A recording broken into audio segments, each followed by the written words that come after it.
In this video, I'm going to show you how to right-click with the touchpad on your Windows device.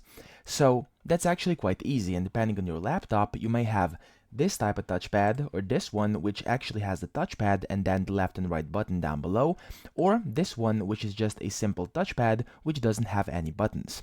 So if you want to right click on this touchpad that looks like this or this, it's basically the same one, what you want to do is press, well, the right button down here, which is the right click, and this is the left click. So press this right button to right click with the touchpad on your Windows device.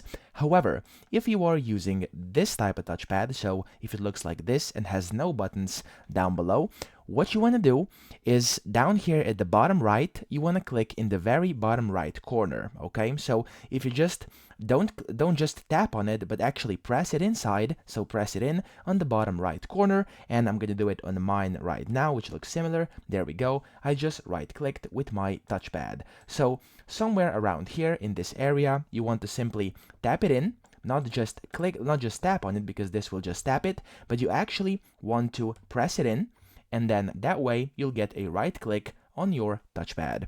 So I hope this video helped you out, and if it did, please subscribe to the channel and help me out as well.